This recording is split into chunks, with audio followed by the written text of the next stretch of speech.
ಎಲ್ಲಾ ಗೃಹಲಕ್ಷ್ಮಿಯರಿಗೂ ಕೂಡ ಒಟ್ಟು 4,000 ರೂಪಾಯಿ ಹಣ ಜಮೆ ಬಗ್ಗೆ ದೊಡ್ಡ ಒಂದು ಸಿಹಿ ಸುದ್ದಿ ಬಂದಿದೆ.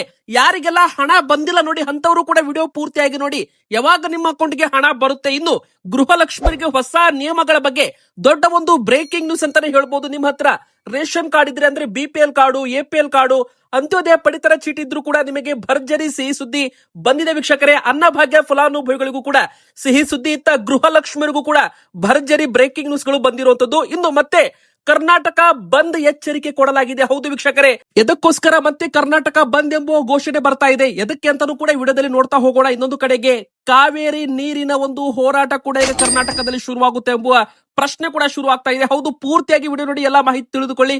ಇನ್ನು ಪ್ಲಾಸ್ಟಿಕ್ ನೋಟ್, ಪಾಲಿಮರ್ ನೋಟ್ ಗಳನ್ನು ಕೂಡ ಚಲಾವಣೆಗೆ ತರಲು ಕೇಂದ್ರ ಮತ್ತು RBI ಕೂಡ ಈಗ ನಿರ್ಧಾರ ಮಾಡಿದೆ ಅಂತ ವೀಕ್ಷಕರೇ. ಹೌದು, ಮೊದಲಿಗೆ 10 ರೂಪಾಯಿ ಮತ್ತು 20 ರೂಪಾಯಿ ಮುಖಬೆಲೆಯ ಪ್ಲಾಸ್ಟಿಕ್ ನೋಟುಗಳು, ಪಾಲಿಮರ್ ನೋಟುಗಳು ಭಾರತದಲ್ಲಿ ಎಂಟ್ರಿ ಕೊಡದಿದ್ದಾವೆ. ಕಾಗದದ ನೋಟುಗಳ ಕಥೆ ಏನು ಅದನ್ನು ಕೂಡ ನೋಡೋಣ. ಇನ್ನು ಕೊನೆಯದಾಗಿ ಬಂಗಾರ ಮತ್ತು ಬೆಳ್ಳಿ ಬೆಲೆ ಏನಿದೆ ನೋಡಿ, ಭಾರಿ ಒಂದು ಕುಸಿತ ಕಾಣ್ತಾ ಇದೆ. ಹಾಗಾದ್ರೆ ಇವತ್ತು ಬಂಗಾರ ಬೆಳ್ಳಿ ತಗೋಬೇಕಾ ಬೇಡವಾ, ಎಷ್ಟು ಇಳಿಕೆ ಆಗಿದೆ, ಎಲ್ಲ ಒಂದು ಮಾಹಿತಿ ಕೂಡ ನಿಮಗೆ ವಿಡಿಯೋದಲ್ಲಿ ಸಿಗಲಿದೆ. ನೀವೇನ್ ಮಾಡ್ಬೇಕು, ವಿಡಿಯೋನ ದಯವಿಟ್ಟು ಪೂರ್ತಿಯಾಗಿ ಕೊನೆ ತನಕ ನೋಡಿ. ಇವತ್ತಿನ ಎಲ್ಲಾ ದೊಡ್ಡ ದೊಡ್ಡ ಅಪ್ಡೇಟ್ಸ್ ಗಳನ್ನ, ಸರ್ಕಾರದಿಂದ ಬಂದಿರೋ ಮಾಹಿತಿ, ಯೋಜನೆಗಳ ಬಗ್ಗೆ ಅಪ್ಡೇಟ್ ಎಲ್ಲವೂ ಕೂಡ ನಿಮಗೆ ಸಿಗಲಿದೆ. ಮೊದಲಿಗೆ ಈ ವಿಡಿಯೋ ಶುರು ಮಾಡೋಕ್ಕಿಂತ ಮುಂಚೆ ನೀವು ಕೂಡ ಗೃಹಲಕ್ಷ್ಮಿ ಫಲಾನುಭವಿಗಳಾಗಿದ್ರೆ, ರೇಷನ್ ಕಾರ್ಡ್ ಹೊಂದಿದ್ರೆ ಬೇಗನೆ ವಿಡಿಯೋಗೆ ಒಂದು ಲೈಕ್ ಮಾಡೋದ್ರ ಮೂಲಕ ವಿಡಿಯೋಗೆ ದಯವಿಟ್ಟು ಸಪೋರ್ಟ್ ಮಾಡಿ.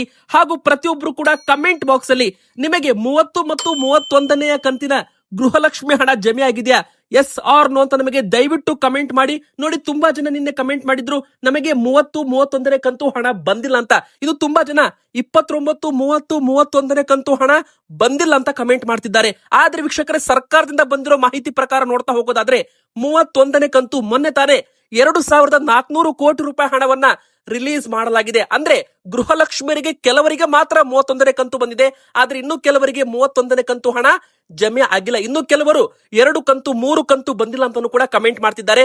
ನಿಮಗೂ ಕೂಡ ಹಣ ಬಂದಿಲ್ಲ ಅಂದ್ರೆ ದಯವಿಟ್ಟು ಕಮೆಂಟ್ ಮೂಲಕ ತಿಳಿಸಿ. ಇನ್ನು ಹಣ ಯಾವಾಗ ಬರುತ್ತೆ ಅಂತ ಕೂಡ ನೀವು ಕೇಳೋದಾದ್ರೆ ನೋಡಿ ವೀಕ್ಷಕರೇ, ಇಲ್ಲಿ ಮುಖ್ಯವಾಗಿ ಹೇಳ್ಬೇಕಂದ್ರೆ ಈಗಾಗಲೇ 31ನೇ ಕಂತು ಹಣ ಸರ್ಕಾರದಿಂದ ರಿಲೀಸ್ ಮಾಡಲಾಗಿದೆ. ನಿಮ್ಮ ಅಕೌಂಟ್ಗೆ ಇನ್ನೂ ಕೂಡ ಹಣ ಬಂದಿಲ್ಲ ಅಂದ್ರೆ ಇನ್ನೂ ನೀವು 1 ವಾರಗಳ ಕಾಲ ಕಾಯಬೇಕಾಗುತ್ತೆ. ಯಾಕಂದ್ರೆ ಆ ಒಂದು DBT ಮೂಲಕ ಮತ್ತು ಗ್ರಾಮ ಪಂಚಾಯತ್ ಆಗಿರ್ಬೋದು, ತಾಲೂಕ್ ಪಂಚಾಯತ್, ಜಿಲ್ಲಾ ಪಂಚಾಯತ್ ಮೂಲಕ ಹಣ ಬರ್ಬೇಕಂದ್ರೆ 10-12 ದಿನ ಸಮಯ ಬೇಕಾಗುತ್ತೆ. ಹೀಗಾಗಿ ನೀವು ಇನ್ನೂ 3ರಿಂದ 4 ದಿನಗಳ ಕಾಲ ಕಾಯಬೇಕಾಗುತ್ತೆ ವೀಕ್ಷಕರೇ. ನಂತರವೂ ಕೂಡ ನಿಮಗೆ ಹಣ ಬಂದಿಲ್ಲ ಅಂದ್ರೆ ನೀವು ಕಡ್ಡಾಯವಾಗಿ DBT ಆಪ್ ನ ಡೌನ್ಲೋಡ್ ಮಾಡ್ಕೊಳ್ಳಿ. ಅಲ್ಲಿ ನಿಮ್ಮ ಆಧಾರ್ ಕಾರ್ಡ್ ನಂಬರ್ ಮತ್ತು ರೇಷನ್ ಕಾರ್ಡ್ ನಂಬರ್ ಹಾಕೋದ್ರ ಮೂಲಕ ಗೃಹಲಕ್ಷ್ಮಿ ಯೋಜನೆಯ ಸ್ಟೇಟಸ್ ಕೂಡ ಚೆಕ್ ಮಾಡ್ಕೊಳ್ಳಿ. ನೋಡಿ, ಮೊನ್ನೆ ತಾನೇ 3,89,000 ಅನರ್ಹ ಫಲಾನುಭವಿಗಳ ಗೃಹಲಕ್ಷ್ಮಿ ಯೋಜನೆ ಹೆಸರನ್ನ ಡಿಲೀಟ್ ಮಾಡಲಾಗಿದೆ. ಅಂದ್ರೆ ಅವರ ಹೆಸರನ್ನ ತೆಗೆದು ಹಾಕಲಾಗಿದೆ. ಅಂದ್ರೆ ಅಂತವರಿಗೆ ಹಣ ಬರೋದಿಲ್ಲ. ಮೃತಪಟ್ಟವರಿಗೆ ಆಗಿರ್ಬೋದು, ಇನ್ನು BPL ಕಾರ್ಡ್, APL ಕಾರ್ಡ್ಗೆ ಕನ್ವರ್ಟ್ ಆಗಿರುತ್ತೆ. ತೆರಿಗೆ ಪಾವತಿ ಕಾರಣ ಮಾತ್ರ ನಿಂದು ಕಾರ್ಡು ರದ್ದಾಗಿದ್ರೆ ಅಂತವರ ಒಂದು ಗೃಹಲಕ್ಷ್ಮಿ ಹಣ ಕೂಡ ಜಮೆ ಆಗಿಲ್ಲ. ಇನ್ನು 3ನೇದಾಗಿ ಯಾರದ್ದು ಮೊಬೈಲ್ ನಂಬರ್ ಕೊಟ್ಟಿರ್ತಾರೆ ಕೆಲವರು, ಮತ್ತೆ ಬ್ಯಾಂಕ್ ಅಕೌಂಟ್ಗೆ ಆಧಾರ್ ಸೀಡಿಂಗ್ ಆಗಿರಲ್ಲ, ಯಾರದ್ದು ಬೇರೆಯವರ ಮೊಬೈಲ್ ನಂಬರ್ ಕೊಟ್ಟು ಯೋಜನೆಯಲ್ಲಿ ಹೆಸರನ್ನ ಮಾಡಿಸಿ ಲಾಭವನ್ನು ಮಾಡ್ತಿರ್ತಾರೆ, ಅಂತವರಿಗೂ ಕೂಡ ಹಣ ಇನ್ ಮುಂದೆ ಬರೋದಿಲ್ಲ ಅಂತ ಹೇಳಲಾಗಿದೆ. ಇನ್ನು ಅರ್ಹ ಫಲಾನುಭವಿಗಳಿಗೆ, ನೈಜ ಫಲಾನುಭವಿಗಳಿಗೆ ಹಣ ಬಂದೇ ಬರುತ್ತೆ ವೀಕ್ಷಕರೇ. ಇದಕ್ಕೋಸ್ಕರ ಅಂತಾನೆ ಮರು ಅರ್ಜಿ ಪ್ರಕ್ರಿಯೆ ಕೂಡ ನಡೆಯಲಿದೆ. ನೋಡಿ, ನಿಮ್ಮ ಮನೆ ಬಾಗಿಲಿಗೆ ಒಂದು ಮರು ಅರ್ಜಿ ಪ್ರಕ್ರಿಯೆ ಕೂಡ ನಡೆಯುತ್ತೆ. ಅಂದ್ರೆ ನಿಮ್ಮ ಮನೆ ಬಾಗಿಲಿಗೆ ಬಂದು ಅಧಿಕಾರಿಗಳು ಅರ್ಜಿ ನಮೂನೆ ಕೂಡ ಕೊಡ್ತಾರೆ. ಅದರಲ್ಲಿ ನೀವು ಎಲ್ಲಾ ದಾಖಲೆಗಳನ್ನ ತುಂಬಿಬಿಟ್ಟು ವಾಪಸ್ ಕೊಡ್ಬೇಕಾಗುತ್ತೆ. ನಂತರ ನೀವು ನಿಮ್ಮ ಬಯೋಮೆಟ್ರಿಕ್ ಮತ್ತು ಮುಖ ಚೆಹರೆ ದೃಢೀಕರಣ ಕೂಡ ಕೊಡ್ಬೇಕಾಗುತ್ತೆ. ಅಂದ್ರೆ ಇದು ಬಯೋಮೆಟ್ರಿಕ್ ಅದಕ್ಕಪ್ಪ ಅಂದ್ರೆ ಈ KYC ಗೋಸ್ಕರ ಅಂತಾನು ಕೂಡ ಹೇಳಲಾಗ್ತಾ ಇದೆ. ಹಾಗಾದ್ರೆ ಯಾವಾಗ ಶುರು ಆಗುತ್ತೆ ಮರು ಅರ್ಜಿ ಪ್ರಕ್ರಿಯೆ? ಆಗಸ್ಟ್ ತಿಂಗಳ ಮೊದಲ ವಾರದಿಂದ ಗೃಹಲಕ್ಷ್ಮಿಯ ಮರು ಅರ್ಜಿ ಪ್ರಕ್ರಿಯೆ ಶುರುವಾಗಲಿದೆ. ನೋಡಿ, ಒಂದು ಕಡೆಗೆ ಸಂಪುಟ ವಿಸ್ತರಣೆ ಕೂಡ ಆಗ್ತಾ ಇದೆ.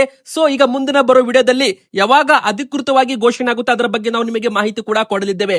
ನೀವು ಗೃಹಲಕ್ಷ್ಮಿಯವರು ನಿಮ್ಮ Aadhaar card, voter card, ration card, ನಿಮ್ಮ ಬ್ಯಾಂಕ್ ಪಾಸ್ಬುಕ್ ಮತ್ತು ನಿಮ್ಮ ಮೊಬೈಲ್ ಸಂಖ್ಯೆ ಕೂಡ ರೆಡಿ ಇಟ್ಕೊಳ್ಳಿ. ಕೇವಲ ಗೃಹಲಕ್ಷ್ಮಿ ಮಾತ್ರ ಅಲ್ಲ, ಈಗಾಗಲೇ ಶಕ್ತಿ ಯೋಜನೆ ಫಲಾನುಭವಿಗಳಿಗೂ ಕೂಡ ಫ್ರೀ ಸ್ಮಾರ್ಟ್ ಕಾರ್ಡ್ ಕೂಡ ವಿತರಣೆ ಮಾಡಲಾಗುತ್ತೆ. ಆಧಾರ್ ಕಾರ್ಡ್ಗೂ ಕೂಡ ಬ್ರೇಕ್ ಬೀಳಲಿದೆ. ಅದೇ ಪ್ರಕಾರ ಗೃಹ ಜ್ಯೋತಿ ಯೋಜನೆಗಾಗಲೇ ಮರು ಪರಿಶೀಲನೆ ಕಾರ್ಯ ಕೂಡ ಪ್ರಾರಂಭವಾಗಿದೆ. ಆಗಸ್ಟ್ 31ರವರೆಗೂ ಮರು ಅರ್ಜಿ ಪ್ರಕ್ರಿಯೆ ಮನೆ ಮನೆಗೆ ಮೀಟರ್ ರೀಡರ್ಸ್ ಬರಲಿದ್ದಾರೆ. ಅದೇ ಪ್ರಕಾರ ಗೃಹಲಕ್ಷ್ಮಿ ಯೋಜನೆಗೂ ಕೂಡ ಮರು ಅರ್ಜಿ ಪ್ರಕ್ರಿಯೆ ನಡೆಯಲಿದೆ ಅಂತ ಈಗಾಗಲೇ ಅಧಿಕೃತವಾಗಿ ಒಂದು ಹೇಳಿಕೆ ಮುಖ್ಯಮಂತ್ರಿಗಳು DK ಶಿವಕುಮಾರ್ ಸರ್ ಅವರು ಕೊಟ್ಟಿದ್ದಾರೆ. ಸೊ ಇದು ಅಧಿಕೃತವಾಗಿ ಯಾವಾಗ ಶುರು ಆಗುತ್ತೆ ಅದರ ಬಗ್ಗೆ ನಾವು ನಿಮಗೆ ಮುಂದಿನ ಬರೋ ವಿಡಿಯೋದಲ್ಲಿ ಮಾಹಿತಿ ಕೊಡಲಿದ್ದೇವೆ. ಸೊ ವೀಕ್ಷಕರೇ, ಆಗಸ್ಟ್ ಮೊದಲ ವಾರದಲ್ಲಿ ಮತ್ತೊಂದು ಕಂತಿನ ಕಂತಿನ ಹಣ ಬಿಡುಗಡೆ ಆಗುತ್ತೆ ಎಂಬುವ ಪ್ರಶ್ನೆ ಕೂಡ ಕಾಡ್ತಾ ಇದೆ. ಅಧಿಕೃತವಾಗಿ ಅಪ್ಡೇಟ್ ಮುಂದಿನ ಬರುವ ವಿಡಿಯೋದಲ್ಲಿ ನಾವು ನಿಮಗೆ ಕೊಡಲಿದ್ದೇವೆ. ಇನ್ನು ವೀಕ್ಷಕರೇ, ಎರಡನೇದಾಗಿ ಹೇಳ್ಬೇಕಂದ್ರೆ ರೇಷನ್ ಕಾರ್ಡ್ ಇದ್ದವರಿಗೆ ನೋಡಿ, BPL ಕಾರ್ಡ್ ಇದ್ದವರಿಗೆ, APL ಕಾರ್ಡ್ ಇದ್ದವರಿಗೆ, ಅಂತ್ಯೋದಯ ಕಾರ್ಡ್ ಇದ್ದವರಿಗೆ, 3 ಕಾರ್ಡ್ ಇದ್ದವರಿಗೂ ಕೂಡ ಭರ್ಜರಿ ಸಿಹಿ ಸುದ್ದಿ ಬಂದಿದೆ. ಮೊದಲನೆಯ ದೊಡ್ಡ ಒಂದು ಸಿಹಿ ಸುದ್ದಿ ಏನಪ್ಪಾ ಅಂದ್ರೆ, ಮುಂದಿನ ಬರೋ ದಿನ APL ಕಾರ್ಡ್ ಇದ್ದವರಿಗೂ ಕೂಡ ಅಕ್ಕಿ ಕೊಡುವ ಯೋಜನೆ ಮತ್ತೆ ಶುರುವಾಗಲಿದೆ ಅಂತೆ. ಈಗ ಯಾವ ತರ BPL ಕಾರ್ಡ್ ಇದ್ದವರಿಗೆ ಅನ್ನಭಾಗ್ಯ ಯೋಜನೆಯಲ್ಲಿ ಅಕ್ಕಿ ಸಿಗ್ತಾ ಇದೆಯಲ್ಲ, ಆ ಪ್ರಕಾರ APL ಕಾರ್ಡ್ ಇದ್ದವರು ಕೂಡ ಸಾಕಷ್ಟು ಪ್ರಮಾಣದಲ್ಲಿ ಅಕ್ಕಿ ಬೇಕು ಅಂತ ಸರ್ಕಾರಕ್ಕೆ ಅರ್ಜಿ ಸಲ್ಲಿಕೆ ಮಾಡಿದ್ರೆ ಅಂತವರಿಗೂ ಕೂಡ ಮನವಿ ಮೇರೆಗೆ APL ಕಾರ್ಡ್ ಇದ್ದವರು ಕೂಡ ಮುಂದಿನ ಬರೋ ದಿನ ಅಕ್ಕಿ ಕೊಡೋದಕ್ಕೆ ಸರ್ಕಾರ ರೆಡಿ ಇದೆ ಅಂತೆ. ಆದ್ರೆ ಅಧಿಕೃತವಾಗಿ ಇನ್ನು APL ಕಾರ್ಡ್ ಇದ್ದವರಿಗೆ ಅಕ್ಕಿ ವಿತರಣೆ ಪ್ರಾರಂಭವಾಗಿಲ್ಲ.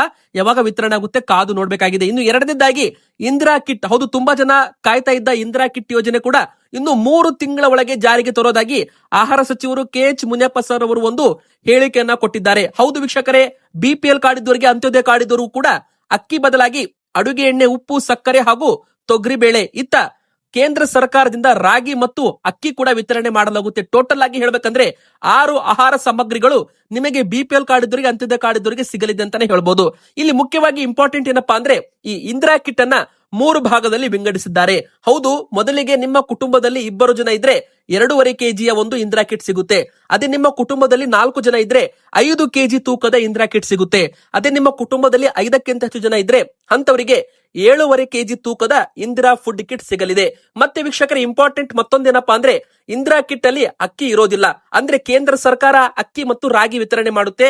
3 kg ರಾಗಿ, 2 kg ಅಕ್ಕಿಯನ್ನ ಕೇಂದ್ರ ಸರ್ಕಾರ ವಿತರಣೆ ಮಾಡಲಿದೆ. ಇತ್ತ ನಮ್ಮ ಕರ್ನಾಟಕ ಸರ್ಕಾರದಿಂದ ಅಕ್ಕಿ ವಿತರಣೆ ಇರೋದಿಲ್ಲ. ಅಕ್ಕಿ ಬದಲಾಗಿ ಇಂದಿರಾ ಫುಡ್ ಕಿಟ್ ಅನ್ನ ವಿತರಣೆ ಮಾಡಲಾಗುತ್ತೆ. 5 kg ಅಕ್ಕಿ ಕೊಟ್ಟು 5 kg ಹೆಚ್ಚುವರಿ ಅಕ್ಕಿ ಬದಲಾಗಿ ಇಂದಿರಾ ಕಿಟ್ ಕೊಡ್ತೀವಿ ಅಂತ ಪೋಸ್ಟ್ ಕೂಡ ಹಾಕಲಾಗಿತ್ತು. ಸೊ ವೀಕ್ಷಕರು, ಇದೊಂದು ಇಂಪಾರ್ಟೆಂಟ್ ಅಪ್ಡೇಟ್ ಆಗಿದೆ. ನಿಮಗೆ ನವೆಂಬರ್ ತಿಂಗಳಲ್ಲಿ ಸಿಗುವ ಚಾನ್ಸ್ ಇದೆ. ಟೆಂಡರ್ ಪ್ರಕ್ರಿಯೆ ಅಂತಿಮ ಹಂತಕ್ಕೆ ಬಂದಿರುವಂತದ್ದು. ಮುಂದಿನ ಬರೋ ದಿನ BPL ಮತ್ತು ಅಂತ್ಯೋದಯ ಕಾರ್ಡ್ ಇದ್ದವರಿಗೆ ಭರ್ಜರಿ ಸಿಹಿ ಸುದ್ದಿ ಅಂತಾನೆ ಹೇಳ್ಬಹುದು.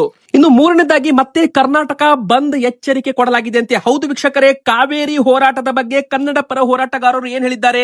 ರಾಜ್ಯದಂತ ಈಗಾಗಲೇ ಕಾವೇರಿ ಕಿಚ್ಚು ಕಾಡ್ಗಿಚ್ಚಿನಂತೆ ಹೊತ್ತುಕೊಂಡಿದೆ. ಕರ್ನಾಟಕದಲ್ಲಿ ಮಳೆ ಇಲ್ಲದೆ ರೈತರು ಕಂಗಾಲಾಗಿ ಹೋಗಿದ್ದಾರೆ. ಈಗಿರುವಾಗಲೇ ಗಾಯದ ಮೇಲೆ ಬರೆ ಎಳೆದಂತೆ ತಮಿಳುನಾಡಿಗೆ ನೀರು ಬಿಡಬೇಕು ಅಂತ ರಾಜ್ಯಕ್ಕೆ ಈಗಾಗಲೇ CWMA ಆದೇಶ ಕೊಟ್ಟಿರೋದು ರೈತರಿಗೆ ಮತ್ತು ಕನ್ನಡ ಪರ ಸಂಘಟನೆಗಳು ಇದಕ್ಕೋಸ್ಕರ ರೊಚ್ಚಿಗೆದ್ದು ಆಕ್ರೋಶ ಹೊರಹಾಕಿವೆ. ಕಾವೇರಿ ಹೋರಾಟದ ತೀವ್ರಗೊಳಿಸಲು ಕನ್ನಡ ಪರ ಹೋರಾಟಗಾರರು ಕರ್ನಾಟಕ ಬಂದ್ ಕರೆ ಕೊಡುವ ಸಾಧ್ಯತೆ ಹೆಚ್ಚಿದೆ ಎಂಬುವ ಮಾಹಿತಿ ಕೂಡ ಲಭ್ಯವಾಗಿದೆ ವೀಕ್ಷಕರೇ. ಹೌದು, ಈಗಾಗಲೇ ವಾಟಾಳ್ ನಾಗರಾಜ್ ಅವರ ನೇತೃತ್ವದಲ್ಲಿ ಮತ್ತೊಮ್ಮೆ ಸಭೆ ಕೂಡ ಆಗಲಿದೆ. ಸಭೆಯಲ್ಲಿ ಚರ್ಚೆ ನಡೆಸಿ ಅಂತಿಮ ನಿರ್ಧಾರ ಪ್ರಕಟ ಮಾಡಲಿದ್ದಾರಂತೆ. ಅಂದ್ರೆ ಯಾವ ದಿನಾಂಕದಂದು ಕರ್ನಾಟಕ ಬಂದ್ ಮಾಡ್ತೀವಿ ಎಂಬುವ ದಿನಾಂಕ ಕೂಡ ತಿಳಿಸ್ತೇವೆ. ಎಲ್ಲರೂ ಒಗ್ಗಟ್ಟಾಗಿ ಸೇರಿ ಕಾವೇರಿಗಾಗಿ ಹೋರಾಡ್ತೀವಿ ಅಂತ ಹೇಳಿದ್ದಾರೆ ವೀಕ್ಷಕರೇ. ಕಾವೇರಿ ನೀರಿಗಾಗಿ ಮತ್ತೆ ಭುಗಿಲದ ಹೋರಾಟ ಅಂತಾನೆ ಹೇಳ್ಬೋದು. ಮತ್ತೆ ಕನ್ನಡ ಪರ ಸಂಘಟನೆಗಳು ಮಹತ್ವದ ಸಭೆ ಕೂಡ ಮಾಡಲಿದ್ದಾರೆ. ಕಾವೇರಿ ನೀರು ಹಂಚಿಕೆ ವಿವಾದ ಮತ್ತೊಮ್ಮೆ ಕರ್ನಾಟಕ ಹಾಗೂ ತಮಿಳುನಾಡಿನ ನಡುವೆ ತೀವ್ರ ಚರ್ಚೆಗೆ ಕಾರಣವಾಗಿದೆ ಅಂತಾನೂ ಕೂಡ ಹೇಳ್ಬೋದು. ಈಗಾಗಲೇ ಕಾವೇರಿ ನೀರು ನಿಯಂತ್ರಣ ಸಮಿತಿ CWRC ತಮಿಳುನಾಡಿಗೆ ಪ್ರತಿದಿನ 3500 ಕ್ಯೂಸೆಕ್ ನೀರು ಹರಿಸುವಂತೆ ನೀಡಿರುವ ನಿರ್ದೇಶನ ರಾಜ್ಯದಲ್ಲಿ ತೀವ್ರ ಆಕ್ರೋಶಕ್ಕೆ ಕಾರಣವಾಗಿದೆ. ರಾಜ್ಯದ ಬಹುತೇಕ ಭಾಗಗಳಲ್ಲಿ ಮಳೆ ಕೊರತೆಯಿಂದ ಜಲಾಶಯಗಳ ನೀರಿನ ಮಟ್ಟ ಕುಸಿದಿರುವ ಹಿನ್ನೆಲೆ ಕುಡಿಯುವ ನೀರಿನ ಅಭಾವ ಎದುರಾಗುವ ಆತಂಕ ಹೆಚ್ಚಾಗಿದೆ. ಈ ಪರಿಸ್ಥಿತಿಯಲ್ಲಿ ತಮಿಳುನಾಡು ರಾಜ್ಯಕ್ಕೆ ನೀರು ಬಿಡುಗಡೆ ಮಾಡಬಾರದು ಎಂದು ಕನ್ನಡ ಪರ ಸಂಘಟನೆಗಳು ಮತ್ತು ರೈತರು ಕೂಡ ಸರ್ಕಾರವನ್ನ ಒತ್ತಾಯಿಸ್ತಾ ಇದ್ದಾರೆ. ಒಂದು ವೇಳೆ ಕರ್ನಾಟಕದಿಂದ ತಮಿಳುನಾಡಿಗೆ ನೀರು ಹರಿಸುವ ನಿರ್ಧಾರ ಕೈಗೊಂಡ್ರೆ ರಾಜ್ಯದಂತ ಕರ್ನಾಟಕ ಬಂದ್ ನಡೆಸಲಾಗುತ್ತೆ ಅಂತ ಈಗಾಗಲೇ ಒಂದು ಘೋಷಣೆ ವಾಟಾಳ್ ನಾಗರಾಜ್ ಅವರು ಮಾಡಿರುವಂತದ್ದು. ಆದ್ರೆ ಮುಂದಿನ ಬರೋ ದಿನ ಇದು ಯಾವ ತರ ವರ್ಕ್ ಆಗುತ್ತೆ, ಮತ್ತೆ ಯಾವ ದಿನ ಕರ್ನಾಟಕ ಬಂದ್ ಮಾಡ್ತಾರೆ ಎಂಬುದು ಕಾದು ನೋಡಬೇಕಾಗಿದೆ ವೀಕ್ಷಕರೇ.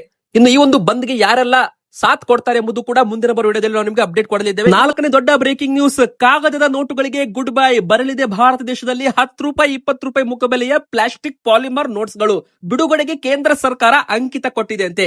ಭಾರತೀಯ ರಿಸರ್ವ್ ಬ್ಯಾಂಕ್, ಹೌದು RBI 10 ರೂಪಾಯಿ ಮತ್ತು 20 ರೂಪಾಯಿ ಮುಖಬೆಲೆಯ 200 ಕೋಟಿ ಹತ್ತಿರ 1 ರಿಂದ 2 ಬಿಲಿಯನ್ ಪಾಲಿಮರ್ ಕರೆನ್ಸಿ ನೋಟುಗಳನ್ನ ಪ್ರಾಯೋಗಿಕವಾಗಿ ಟ್ರಯಲ್ ರೂಪದಲ್ಲಿ ಮಾರುಕಟ್ಟೆಗೆ ತರಲು ಕೇಂದ್ರ ಸರ್ಕಾರ ಅಂತಿಮ ಅನುಮೋದನೆ ನೀಡಿದೆ ಅಂತ ಹೇಳಲಾಗ್ತಾ ಇದೆ. ಹಾಗಾದ್ರೆ 10 ರೂಪಾಯಿ 20 ರೂಪಾಯಿ ಮುಖಬೆಲೆ ನೋಟುಗಳು, ಪ್ಲಾಸ್ಟಿಕ್ ನೋಟುಗಳು ಯಾವಾಗ ಬರುತ್ತೆ ಭಾರತಕ್ಕೆ? ನೋಡಿ, 2027 ಹೊಸ ವರ್ಷ, ಮುಂದಿನ ವರ್ಷ ಪ್ಲಾಸ್ಟಿಕ್ ನೋಟುಗಳು ಭಾರತಕ್ಕೆ ಕಾಲಿಡಲಿದ್ದಾವೆ ಅಂತ ಹೇಳ್ಬಹುದು.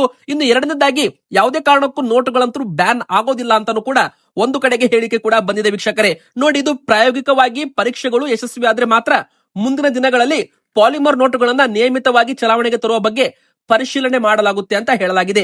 ಈಗ ಪ್ರಸ್ತುತ ಚಲಾವಣೆಯಲ್ಲಿರುವ ಕಾಗದ ನೋಟುಗಳು ಯಾವುದೇ ಕಾರಣಕ್ಕೂ ರದ್ದಾಗೋದಿಲ್ಲ ಅಂತಾನೂ ಕೂಡ ಒಂದು ಸ್ಪಷ್ಟವಾಗಿ ಮಾಹಿತಿ ಸಿಕ್ಕಿರುವಂತದ್ದು. ನೋಡಿ, ಒಂದು ಕಡೆಗೆ ಈಗ ಪಾಲಿಮರ್ ನೋಟ್ಸ್ ಗಳು ಭಾರತಕ್ಕೆ ಬಂದ್ರೆ ವಿಧ ವಿಧವಾದ ಹವಾಮಾನ ಪ್ರಕಾರ ಅವುಗಳನ್ನ ಬಿಡುಗಡೆ ಮಾಡಲಾಗುತ್ತೆ. ಸೊ ಎಲ್ಲಾ ಹವಾಮಾನಗಳಲ್ಲೂ ಕೂಡ ಪ್ಲಾಸ್ಟಿಕ್ ನೋಟ್ಗಳು, ಪಾಲಿಮರ್ ನೋಟ್ಗಳು ವರ್ಕ್ ಆತು ಅಂದ್ರೆ ಮುಂದೆ 50 ರೂಪಾಯಿ 100 ರೂಪಾಯಿದು ಕೂಡ ಪ್ಲಾಸ್ಟಿಕ್ ನೋಟ್ಗಳು ಬರ್ತಾವೆ. ಆದ್ರೆ ವೀಕ್ಷಕರು, ಯಾವುದೇ ಕಾರಣಕ್ಕೂ ಹಳೆ ನೋಟುಗಳು, ಕಾಗದ ನೋಟುಗಳಂತೂ ಬ್ಯಾನ್ ಆಗೋದಿಲ್ಲ ಅಂತ ಹೇಳಲಾಗಿದೆ. ಸೊ ವೀಕ್ಷಕರೀಗ ಮತ್ತೊಂದು ದೊಡ್ಡ ಬ್ರೇಕಿಂಗ್ ನ್ಯೂಸ್ ಏನಂದ್ರೆ ಬಂಗಾರ ಮತ್ತು ಬೆಳ್ಳಿ ಬೆಲೆ ಮತ್ತೆ ಇಳಿಕೆ ಆಗ್ತಾ ಇರುವಂತದ್ದು. ನೋಡಿ ವೀಕ್ಷಕರೇ, ಜಾಗತಿಕ ಮಾರ್ಕೆಟ್ ಅಲ್ಲಿ ಬೆಳ್ಳಿ ಕೂಡ ದಾಖಲೆ ಮಟ್ಟಕ್ಕೆ ಇಳಿಕೆ ಆಗ್ತಾ ಇದೆ. ಅದೇ ಪ್ರಕಾರ ಬಂಗಾರದ ಬೆಲೆ ಕೂಡ ದಾಖಲೆ ಮಟ್ಟಕ್ಕೆ ಇಳಿಕೆ ಆಗ್ತಾ ಇದೆ. ಹಾಗಾದ್ರೆ ಇವತ್ತು ಬೆಲೆ ಎಷ್ಟು ಇಳಿಕೆ ಆಗಿದೆ, ಈಗ ತಗೋಬೇಕಾ ಬೇಡ ಎಂಬ ಪ್ರಶ್ನೆ ಕೂಡ ಬರುತ್ತೆ. ಮೊದಲಿಗೆ ಬಂಗಾರದ ಬೆಲೆ ಎಷ್ಟು ಇಳಿಕೆ ಆಗಿದೆ, ಒಂದು ದಿನ ಮತ್ತೆ 1,800 ರೂಪಾಯಿಯಷ್ಟು ಬಂಗಾರದ ಬೆಲೆಯಲ್ಲಿ ಇಳಿಕೆ ಆಗಿರುವಂತದ್ದು. ನಿನ್ನೆ 1,44,000 ರೂಪಾಯಿದ್ದು ಇವತ್ತು 1,42,600, 1,43,000 ರೂಪಾಯಿ ತನಕ ಮಾರ್ಕೆಟ್ ಅಲ್ಲಿ ಮಾರಾಟವಾಗಿದೆ.